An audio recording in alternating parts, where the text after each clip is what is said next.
What's good? Ellarie here. So I'm looking halfway decent, right? I have my face, my brows done, hooked up, and now I'm about to dip into this Huda Beauty Desert Dusk palette for the first time. I was a huge fan of the first palette, still am a fan. I keep it in my travel case because it has a lot of bomb transition colors, and I usually only wear transition colors, believe it or not, when I travel and in real life. Like, I really only wear eyeshadow for YouTube. It's kind of weird, but yeah, so I had high expectations for this one, which actually is really pretty as well and still has a lot of great transition colors in it, as well as some great lid shades. I don't know the exact look I'm gonna do with it yet, but I'm gonna show you guys what it looks like before I dig on in here. It's pretty, right? There's a lot of warm mattes and transition shades, as well as lid shades. I think you can do a lot of different fun looks with this palette and even some neutral ones. That's usually what I look for when I buy eyeshadow palettes. I did not buy this one. This one was gifted to me by them. Thank you. But I usually like to buy palettes that are warm and have a great amount of transition and lid shades and have like a little pinch of color, because you know I like me some color. So let me figure out what I want to do and complete this eye, and I'll come back for y'all for this one and give you guys my review.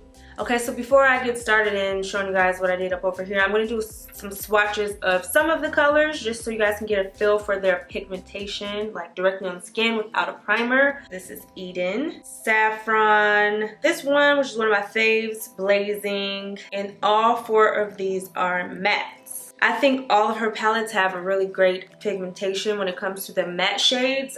This was really quickly, there's no base and it was just like a one finger swipe. I barely even swirled my finger in there. I think she has great pigmentation in her matte shadows. They're not super powdery or super hard pressed. This is personally how I like my matte shadows pressed, where they're not super soft or super hard. I can still just tap in one time with my brush and get a lot of color and build it if I need to, or go in really hard if I need to. Like, I like her matte shadows a lot. So now I'm going to go into the more shimmery shades. This one almost looks like a pressed glitter, which I thought about using, but these can be a little tricky sometimes, and I ain't had time today.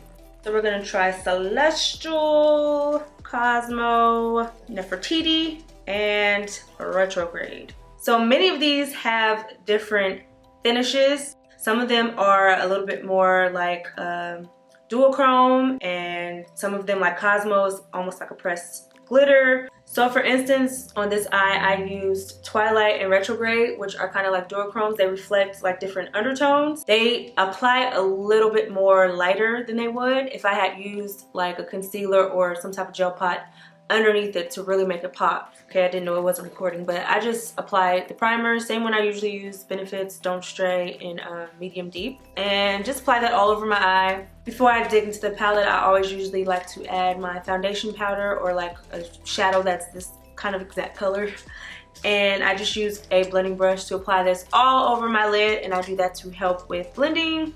The first color I used was this matte orange shade right here, and this is Dose of Colors blending brush, and I'm applying this right underneath my brows, starting the outermost part first and blending this above my crease.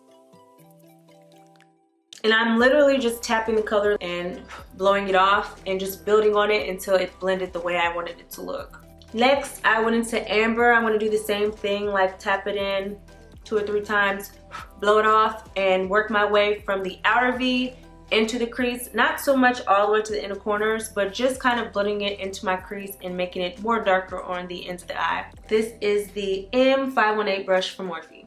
Now I'm going to use a small tapered blending brush by Morphe, and I kind of switched back and forth between these two colors. This is called Saffron, and I thought I said IUD for a second.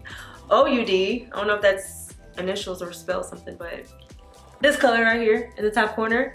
And I just kind of dipped my brush back and forth, both of them, very lightly. And I kind of just use this color in the outermost part of the crease just to deepen it and give my lid and crease some definition. I'm gonna blend that out a little bit more later. I'm gonna move on to the crease for now. The first color I used was Twilight, and I used this flat synthetic brush from Dose of Colors. I really wanted to use my finger with this color because I think it would have, the color payoff would have came out better, since I'm not using, like I said, a really sticky base underneath, but not even gonna try it with these nails. It's gonna be too messy. So I'm just gonna use the brush, and I'm only applying it to like 2/3 of the lid from the inner corner all the way, stopping before I get to the outer V. You do get a lot more fallout with the lid colors that I'm using, Twilight and Retrograde. So you wanna make sure you really tap off the excess, or do your face last as opposed to me. I'm just gonna let it collect until I'm finished, but now I'm gonna go right on top of this color with Retrograde, this shade right here. Even though these colors are both kind of like duochromes, their undertone is different in both of them. Like Twilight has more like bluish purple undertones, and Retrograde has like some tealish green looking undertones. So I just put them both on top of each other. I thought they'd make a cute baby, and they did. Like, I like the color that came out. I get all the undertones now. And now for the outer lid area, this little piece that's missing right here, I went in with Amethyst, this matte purple, and I just buffed that into the outer V. This shade in particular, I had to add a little bit more to the brush than I did for the other matte shadows and kind of build on the color to really make the purple come through. But it is so pretty once it's there. Now I'm just gonna tap over the transition to blend them into each other. And I'm just gonna go back over the crease with the different matte shades that I use and clean up some of those transitions.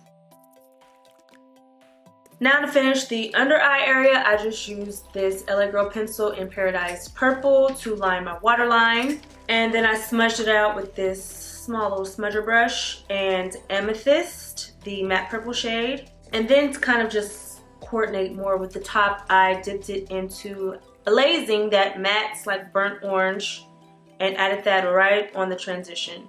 I didn't blend it out too much like I usually do because I kind of liked, you know, the harshness of it. It's like more edgy and daring, you know. Now I attempted to put a little bit of Retrograde on this lower inner corner. However, like I said, it doesn't really apply well without a primer or a sticky base. So you probably can't even see it over here, but I'm still gonna do it because there's like little tiny pieces of it. It's just not like as much as it showed up on my lid because I didn't put any primer on the lower part of my eye. So I'm just gonna do it for, you know, symmetrical purposes. I'm gonna add my mascara and my wing liner off camera because I didn't realize when I did this eye that I'm like nearly out of this wing liner by The Balm, and I don't want two different type of liner finishes. So it's gonna take me a while to do this wing liner. As you can see, I'm struggling already. So I'll do that really quick. And finally for my lashes, I use Love Lashes by Kim J. Love in the style Dallas.